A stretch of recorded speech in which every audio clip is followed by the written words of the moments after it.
মানুষ বেঁচে থাকে তার কর্মে, তাই আপনি বেঁচে থাকতে এমন কাজ করেন আপনি মারা যাওয়ার পরও যেন সবাই আপনাকে মনে রাখে। আসসালামু আলাইকুম। তো আমার কাছে দেশি যে গরু মাংস মানে কীরকম করে সাধারণ গরম মশলা দিয়ে রান্না করলেও মাছও টিপসহ তো করে হাত দিয়ে দিলাম, দেখতে লাগলাম পিস রসুন সহ। এখন দিলাম তেল, দিলাম কি গরম মশলা, গ্রেট করা পিস রসুন, আদা, তারপর দিন দেখি লবণ।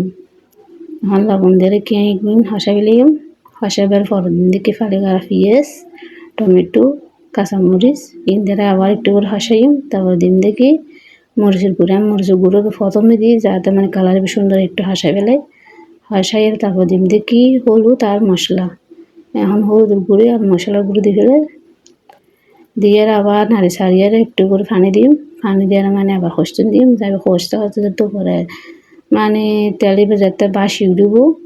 তো ওই ডিম দেখি গরুর মাংস আর টমেটো মানে গ্রেভি মানে খুব মজা হয় হাতে এরকম করে করলে মানে মাংস না যত হসাবেন তত মজা তাহলে ভালো করে মানে হসাবের চেষ্টা করবেন। তো এখন ডাকি দিম, ডাকি দেখি দিই মানে নিচু দিয়ে একটু একটু লাগে যার গুঁড়িতে হালকা গরম মশলা মানে পানি দিয়ে আবার মানে ডাকলে দিলাম, ডাকি দিয়ে আবার চাইলাম মানে এখন লাগে যার গুণ না দেখি দিই মানে এই মাংস তো পানি বেড়ে গেবে। এখন পানি বলবে যেন কি আবার ভালো করে হসাইলে পানি শুকাই পেলাম ভরবো যাতে পরে তেলে বাসি দেবো।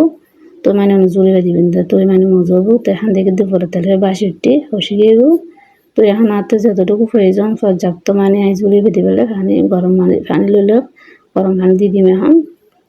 তো গরম পানি দিয়ে কি আবার ডাকানি ডাকে দিম সিদ্ধ করলাই। তো ওনারা বেগুন আর কি ফলো করবেন, শেয়ার করবেন আর কমেন্ট করবেন, ইউটিউবে তাহলে সাবস্ক্রাইব করবেন। তো এখন দেখে দিই মাংস সিদ্ধ হয়ে গেল রেডি হয়ে গিয়ে হেবেলাই। এখন ধনে পাতা দিয়ে দিলাম, দিয়ে মাংস মেখে দিম। তো ওনারা এরকম করি করো নর্মালভাবে মাংস মানে রান্না করি ট্রাই করে সাইড পারেন কীরকম খাই আরে কমেন্ট করে অবশ্যই জানাবেন।